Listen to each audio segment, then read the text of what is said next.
अस्सलाम वालेकुम। इस वक्त आपके सामने स्क्रीन्स में बायोलॉजी का मॉर्निंग शिफ्ट का पीबीए मौजूद है, क्लास 10। ठीक है, तो इसका हम एक एक क्वेश्चन देख लेते हैं। ठीक है, सबसे पहला क्वेश्चन है कि जी student studied effect of limiting factors on the rate of photosynthesis and obtained the following data shown in table 1.1। तो देखा जाए तो ये हमारे पास जो है वो किधर से आया है, जिसके बारे में एक बच्चे ने सवाल भी किया था। Experiment number 4, limiting factors on photosynthesis, ये वाला क्वेश्चन है। तो इसमें हम क्या स्टडी कर रहे थे, और मैंने याद होगा कि आपको ग्राफ्स भी बताए थे। देखो ये यहाँ पर आपके क्या आ गए, काम आ गए, क्योंकि जिसने समझ लिया उसने कर लिया। अच्छा, यहाँ पे rate of photosynthesis in low light intensity दी हुई है, और एक क्या दिया हुआ है, हाई लाइट इंटेंसिटी दिया हुआ है। अच्छा, इसमें हमारे पास कंसनट्रेशन ऑफ कार्बन डाइऑक्साइड है। ठीक है, और इसमें आपको कह रहा है कि make graphs of above data to show rate of photosynthesis, thus rate of photosynthesis remains same in both graphs। ठीक है ना, ये आपसे पूछा गया है। ठीक है, अच्छा, which region of graph show that carbon dioxide is limiting factor, और फिर कहता है what is photosynthesis, how a factor becomes limiting factor for the process of photosynthesis। ठीक है, तो सबसे पहले हम इस क्वेश्चन को देख लेते हैं। सबसे पहले हम बनाएंगे ग्राफ। हमने क्या करना है कि हम जो है ना, इस पे हमारे पास कंसंट्रेशन ऑफ कार्बन डाइऑक्साइड जो है इसको हम रखेंगे एक्स एक्सिस पर। ठीक है, ये हो गया एक्स एक्सिस, और यहाँ पर हमारे पास रेट ऑफ फोटोसिंथेसिस हो गया वाई एक्सिस पर। ठीक है, अब हमारे पास जो है वो जो वैल्यूज़ हैं, जैसे कि फ़र्ज़ करो थोड़ा सा ये ग्राफ, क्योंकि एक्सेल ग्राफ है, तो अब यहाँ पर देखें, ये आपने ये वैल्यूज़, ठीक है, आपने एक्स एक्सिस पर बनानी है। ठीक है, ये आप एक्स एक्सिस पर बनाओगे, उसके बाद ये वाली वाई एक्सिस पर आप बनाओगे। ठीक है, और आप जो है उनको कंपेयर करोगे।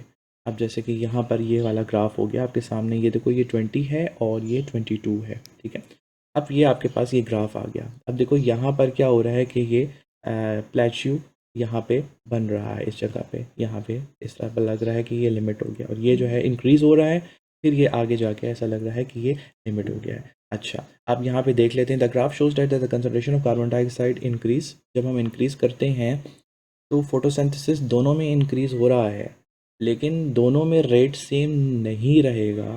ठीक है ना, हमारे पास जो हाई लाइट इंटेंसिटी है, वहाँ पर क्या हो रहा है कि rate is much higher at every CO2 concentration, लेकिन लो लाइट इंटेंसिटी में ये इंक्रीज स्लो हो जाता है। जैसा कि मैंने कहा था वैसे ही हो गया, और आपने अपनी ऑब्जर्वेशन बता दी कि देखो ये यहाँ पर क्या हो गया, यहाँ पर आहिस्ता आहिस्ता ये मतलब CO2 अब आप जितना इंक्रीज़ करेंगे कोई फ़र्क नहीं पड़ रहा। ये है जी CO2 की लिमिट। ठीक है, अच्छा, which region of graph show that carbon dioxide is the limiting factor. कौन कौन से रीजन आपको बता रहा है कि कार्बन डाइऑक्साइड लिमिटिंग है।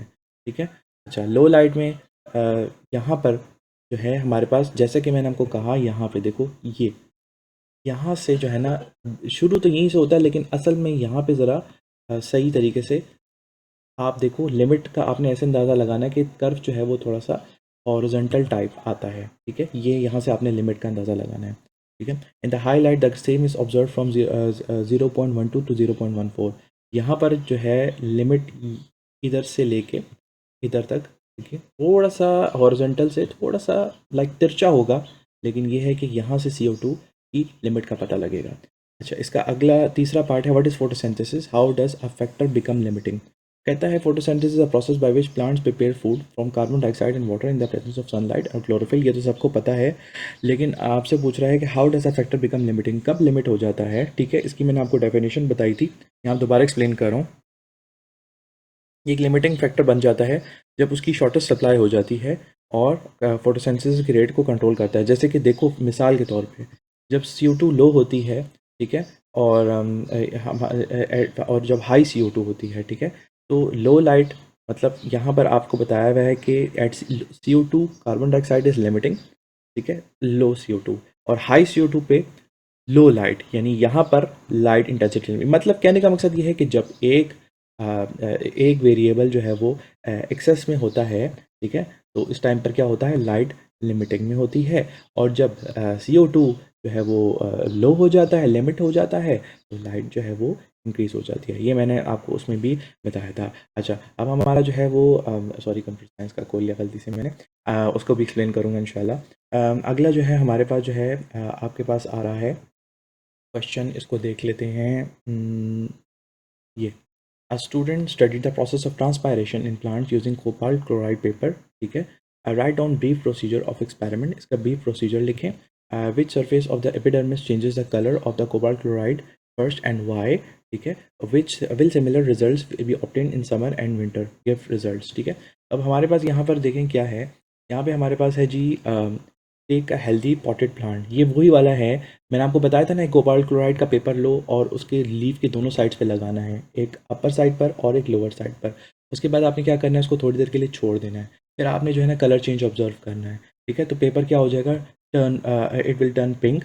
ठीक है. तो और हमें ये कन्फर्म है कि हमारे पास क्या है, लोअर एपिडर्मिस से जो है वो क्या होता है, कोबाल्ट क्लोराइड का जो कलर है वो चेंज होता है. ठीक है. यानी इसका मतलब ये है कि ज़्यादा से ज़्यादा जो स्टोमेटा के जो ओपनिंग्स हैं ना वो क्या कहते हैं, लोअर एपिडर्मिस में ज़्यादा मौजूद हैं. और उसने कहा कि will similar results B obtain summer and winter. तो उन्होंने कहा कि हाँ जी हाँ. ठीक है. समर में क्या होगा कि ट्रांसपायरेशन फास्टर होगी. ठीक है, ज़्यादा टेम्परेचर की वजह से. लेकिन विंटर में ट्रांसपायरेशन का जो है वो चेंज कम होगा. ठीक है. अच्छा, उसके बाद आपके पास जो है वो अगला आया है जी, identify dissected seed as monocot और dicot as dicot and label 3 parts A B C indicated. तो यहाँ पर ए बी सी आपसे जो है पार्ट्स पूछे हुए हैं. ठीक है. तो आप यहाँ पे जो है इनको पार्ट्स बता देंगे जी. It is dicot seed. ठीक है. ये तो है. ए जो है हमारे पास प्लूम्यूल है, बी रेडिकल है, सी कॉटिलेडन है. अगर आपको याद हो, मैंने आपको बताया था कि भाई आपने क्या करना है कि आपसे पूछा जाएगा, आपको दे दिया जाएगा और आपसे कहा जाएगा कि जी आप.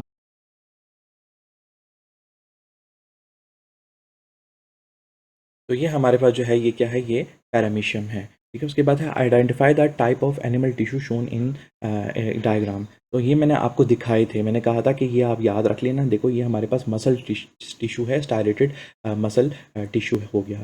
ठीक है. अच्छा, उसके बाद है जी, the figure shows the process of osmosis. Identify the glass beakers in which exo osmosis and endo osmosis will occur. Give reasons of your answer. ठीक है. तो हमने जो है ना वही डिस्टिल वाटर पोटैटो स्ट्रिप्स रखी थी. ठीक है, कंसनट्रेटेड में और डिस्टिल में. ठीक है. तो अब हमारे पास जो है वो कहता है कि इसको आपने क्या करना है, ग्लास बीकर्स को आइडेंटिफाई करें. ठीक है. तो ये वाला एक्सपेरिमेंट जो है मैंने आपको कराया हुआ था, लेकिन फिर दोबारा करा देता हूँ.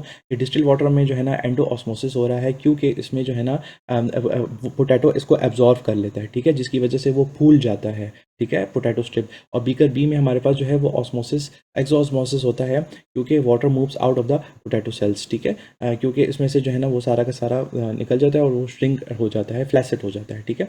उसके बाद draw a histogram for weight of the students. ठीक है. तो यहाँ पर हिस्टोग्राम है और मुख्तलिफ जो है आपको जो है इसमें जो है वो डाटा दिया हुआ है. ठीक है.